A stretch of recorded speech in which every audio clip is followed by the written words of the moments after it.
OSEX TV.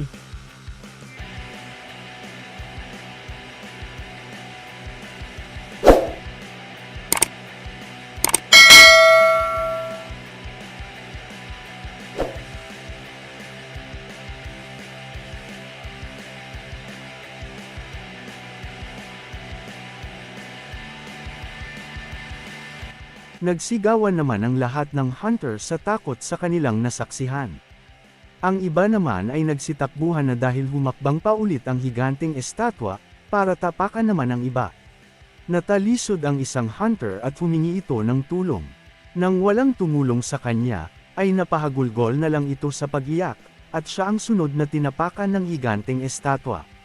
Sinabi naman ni Mr. Song na mas delikado kung sama-sama sila.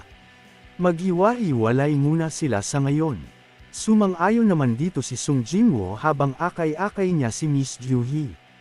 Pero sa kalagayan ngayon ni Miss Ju-hee, ay hindi niya ito pwedeng iwan mag-isa. Habang tumatakbo naman si Hunter Back, ay naalala niya ang kanyang asawa na nagdadalang tao. Sinabi kasi sa kanya ng asawa niya na, bakit hindi pa siya huminto sa pagiging hunter, at maghanap na lang ng ligtas na trabaho. Magiging dalawa na kasi ang magiging anak nila. Tumanggi naman doon si Hunter Back. Ano daw ba ang sinasabi ng kanyang asawa? Kikita pa daw siya ng marami pang pera para sa kinabukasan ng kanilang mga anak. Napaiyak si Hunter Back habang sinasabi niya na hindi siya pwedeng mamatay doon. Kung kailan handa na siya sa pagkakaroon ng pangalawang anak, ay saka pa nangyayari ang ganoon.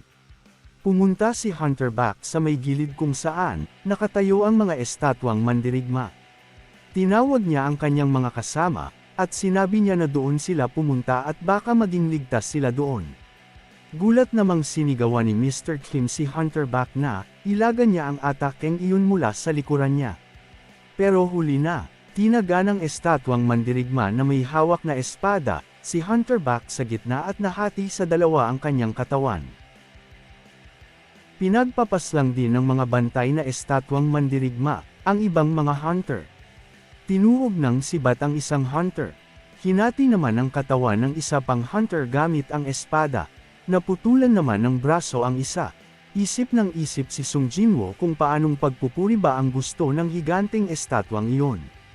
Paano nga naman daw nila pupurihin ang Diyos na kagaya noon? Isa iyong demonyo. Inisip pa ni Sung Jinwoo na, sa likod nila ay may mga nakatayong estatwang bantay. Sa harap naman nila ay ang higanteng estatwa. Inaatake sila kapag napapalapit sila doon. Gamit ang palakol, sibat, ng espada, ng maso, ng flail, ng pana at ng instrumento. Hindi sila pwedeng lumapit, hindi rin sila pwedeng hindi tumakbo. Ano na lang ang dapat nilang gawin? Nagtaka naman si Sung Jinwoo. Dahil hindi nga pala gamit pang atake ang mga instrumento. Inisip pa ni Sung Jinwoo na, aatake ang mga estatwang bantay, pag may lumapit dito. Pag nangyari naman iyon, kikilos lang ang mga iyon, kung paano ginagamit ang mga bagay na hawak nila. Kung instrumento naman ang hawak ng estatwa, kikilos din sila ayon sa kung paano gamitin ang hawak nila. Nabuo na ang conclusion sa isip ni Sung Jinwoo. Pasigaw na sinabi ni Sung Jinwoo sa kanyang mga kasama na, tumakbo sila sa mga estatwa na may hawak na instrumento. Nilinaw naman iyon ng isang hunter. Ganoon naman ang ginawa ni Mr. Song. Lumapit siya sa estatwa na may hawak na malaking trompeta, at nagulat si Mr. Song nang bigla itong nagsimulang tumugtog. Sinabi naman ni Mr. Song sa iba na, ang mga estatwa na may hawak na instrumento ay hindi aatake. Humanap pa sila ng estatwa na may hawak na instrumento. Ganoon nga ang ginawa ni Mr. Kim. Nagpunta siya sa estatwa na may hawak na violin, at nagsimula na din itong tumugtog. Napaupo naman si Mr. Kim at napayuko. Nangangatog ito sa sobrang takot. Iyon kasi ang panganib na parang hindi mo na maiiwasan ang kamatayan. Napahawak siya sa kanyang ulo at napaiyak na lang. Minura niya ang higanteng estatwang iyon. Kitang-kita niya kasi sa kanyang harapan, ang mga kasama niya na mga wala ng buhay, putol-putol ang mga katawan at nagkalat ang mga dugo sa lapag. Tumatakbo naman si Sung Jinwoo habang akay-akay niya si Miss Ju-hee papunta sa estatwa na may hawak na tambol. Pagdating nila doon ay hindi pa nagsimulang tumugtog ang estatwang iyon. Nagtataka naman si Sung Jinwoo kung bakit hindi pa nagsisimulang tumugtog ang estatwa na nilapitan nila. Inisip pa ni Sung Jinwoo na siguro ay hindi pwede manatili ang dalawang tao sa iisang estatwa. Napaiyak naman si Miss Ju-hee na humarap kay Sung Jinwoo, dahil palapit na sa kanila ang higanteng estatwa. Sinabihan naman ni Sung Jinwoo si Miss Ju-hee na doon lang siya manatili at ligtas doon. Tumakbo naman si Sung Jinwoo upang humanap pa ng estatwa na may hawak na instrumento. Pag-alis ni Sung Jinwoo ay nagsimula namang tumugtog ng tambol ang estatwa na kinalalagyan ni Miss Ju-hee. Lumingon ang higanteng estatwa kay Sung Jinwoo na tumatakbo paalis, at sumunod ito sa kanya. Nakakita naman agad si Sung Jinwoo ng estatwa na walang hawak na sandata. Hindi rin instrumento ang hawak noon, kundi isang libro. Hindi na nagdalawang isip pa si Sung Jinwoo at doon siya tumungo. Konti na lang at mararating na niya ito. Ang kaso ay maaabutan na siya ng higanteng estatwa. Sa laki kasi noon, 1 o 2 hakbang lang ay nakasunod na agad ito kay Sung Jinwoo. Nakita ni Sung Jinwoo sa taas niya ang talampakan ng higanteng estatwa. Nag-slide siya sa kanyang pagtakbo para hindi siya tamaan ng pagtapak ng estatwa. Yumanig ang paligid at nadurog ang sahig pagbagsak ng paa ng estatwang iyon. Dahilan upang malihis ang direksyon na napuntahan ni Sung Jinwoo. Sumigaw si Mr. Song na, hindi dapat doon pumunta si Sung Jinwoo. Nanlaki naman ang mga mata ni Sung Jinwoo nang makita niya na, sa bantay na estatwa na may hawak na kalasag pala siya napunta. Itinaas ng bantay na estatwa ang hawak nito na kalasag upang ipang-atake kay Sung Jinwoo. Hindi nakailag si Sung Jinwoo sa pag-ataking iyon. Luhaang napasigaw si Miss Ju-hee habang tinatawag nito ang pangalan ni Sung Jinwoo. Sa lakas ng pag-ataking iyon ay nabasag ang sahig at napuno ng alikabok ang kinalalagyan ni Sung Jinwoo. Gumagapang namang lumabas si Sung Jinwoo sa lugar na iyon, at papunta siya sa estatwa na may hawak na libro. Nasa tapat na niya ang estatwa na may hawak na libro pero hindi pa siya nakakalapit dito. Napag-alaman naman ni Sung Jinwoo na nasa likod na niya ang higanteng estatwa at nakatayo. Nakiusap naman si Sung Jinwoo na sana ay tumugtog na ng instrumento ang estatwang iyon. Kaya lang, libro ang hawak ng estatwa at hindi instrumento. Nakiusap naman si Sung Jinwoo sa higanteng estatwa na, kung totoong Diyos talaga ang higanteng estatwang iyon, ay nagsusumamo siya. Naisip na lang ni Sung Jinwoo na ang buhay niya ay pinag-uugnay ng isang tali sa kamatayan. Mahigpit niya iyong hinahawakan upang hindi siya mamatay. Pero ngayon, ay nararamdaman niya na malapit nang mapatid ang taling iyon. Sa kawalan ng pag-asa, ay napapikit na lang si Sung Jinwoo at harapin ang kamatayang naghihintay sa kanya. Bigla namang nagsimulang umawit ang estatwa na may hawak na libro, na nasa harapan ni Sung Jinwoo.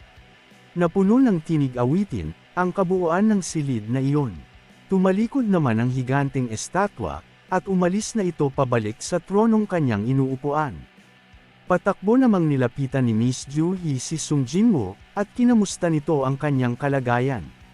Sumagot naman si Sung Jinwoo na sa palagay niya ay ayos lang siya. Nagulat naman at napatakip ng bibig si Miss Ju-hee, sa nakita niyang kalagayan ni Sung Jinwoo. Nagtaka naman si Sung Jinwoo sa reaksyong iyon ni Miss Ju-hee. Naramdaman naman niyang namamanhid ang kanyang kanang paa, at pagtingin niya dito ay wala na pala siyang kanang binti. Naputol yun dahil sa pag-atake ng estatwa na may hawak na kalasag kanina.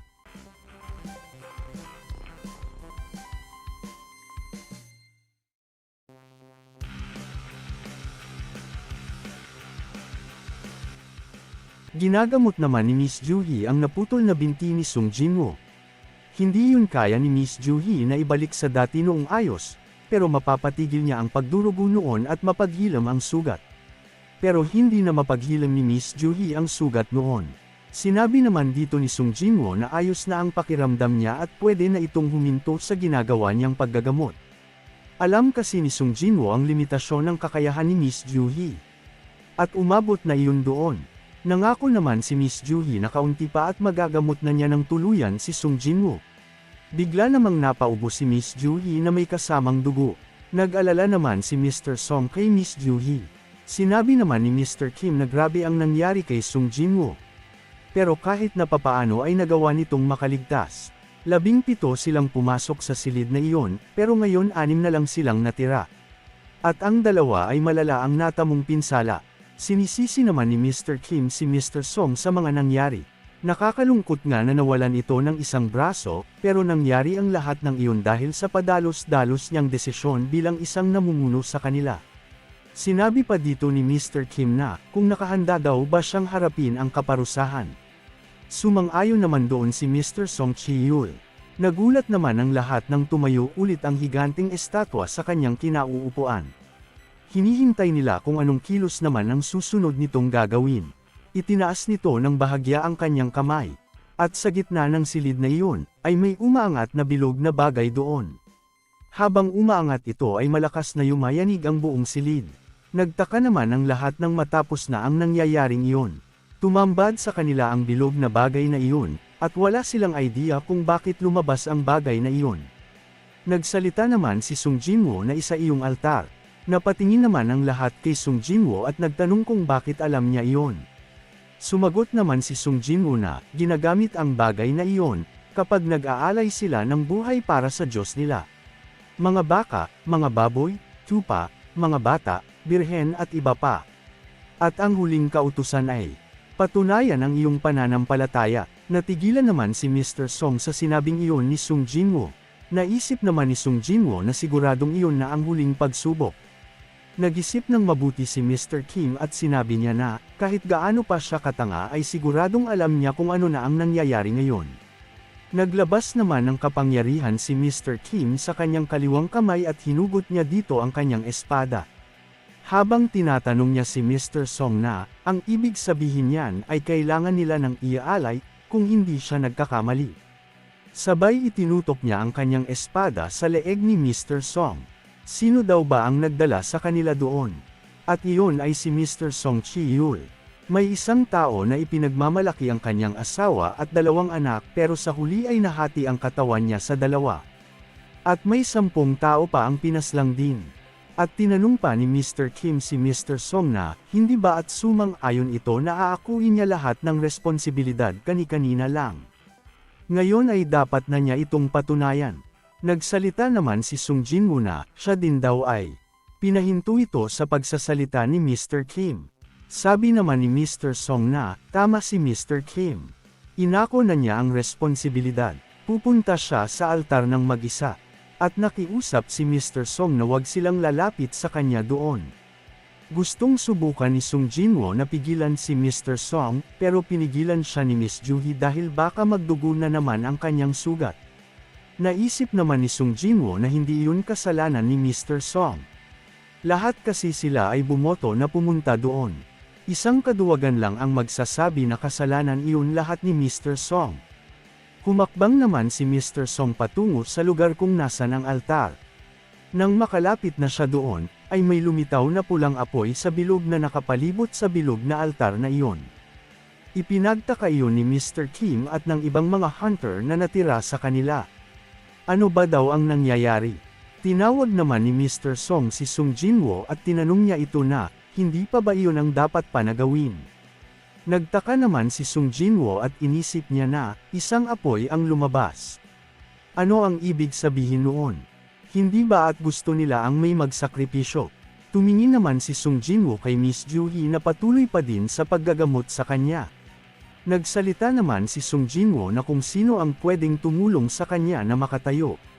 Nagtaka naman si Miss Juhee sa gustong mangyari ni Sung Jinwoo gayong hindi pa magaling ang sugat nito. Tinulungan naman si Sung Jinwoo na makatayo ng 2 hunter na kasama nila. At sinabi ni Sung Jinwoo sa kanila na, pumunta sila sa altar.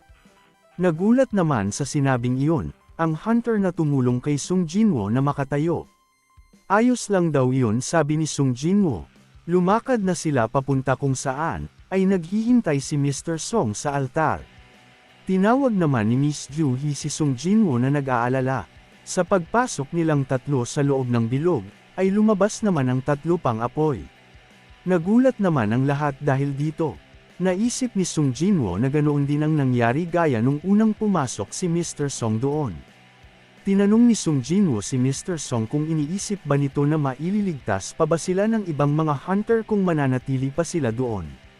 Sumagot naman si Mr. Song na, ngayon kasi ang ika-6 na araw simula nang magbukas ang dungeon na iyon. Sinabi naman ni Sung Jinwoo na, ang mga estatwang iyon ay gagalaw na muna ulit bago pa dumating ang reinforcements. Binabaliwala nila ang portal na iyon dahil ito ay isa lang D-rank dungeon.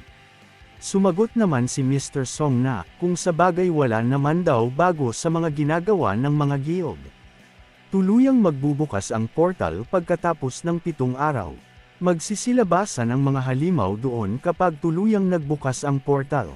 Ang layunin ng raids ay paslangin ang boss monster, upang magsara ang dungeon portal bago sumapit ang ika-7 araw na palugit. Kung mabibigo sila doon, ay nangangahulugang makakalabas sa dungeon na iyon, ang mga higanteng estatwa sa kanilang mundo. Tumingin naman si Sung Jinwoo sa 2 natira pang hunter na nasa labas ng bilog. Si Miss Ju Hee at Mr. Kim. Niyaya ni Sung Jinwoo ang 2, na pumasok na din sila sa loob ng bilog na iyon.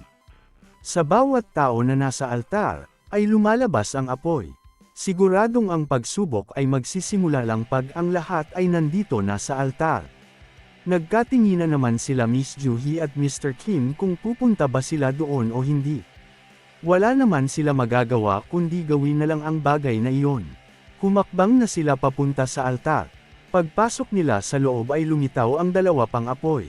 Mayroon ng 6 na apoy ang nakapalibot sa kanilang lahat. Nang makumpleto na ang lahat, ay nagsimula namang magsindihan ang maraming bughaw na apoy, palibot sa kanila habang napapalibutan pa din sila ng pulang apoy. Biglang bumukas ang pintuan ng silid na iyon, at nagulat naman ang lahat sa kanilang nakita. Napaisip naman silang lahat, na kung ano ba ang nangyayari. Kung pwede na daw ba silang makaalis. Pero hindi, baka kasi mayroon pang masamang mangyari kung lalabas na lang sila basta doon. Nagsimula namang magsigalaw ang lahat ng mga estatwang mandirigma na nandoon, at patungo sa kanilang direksyon.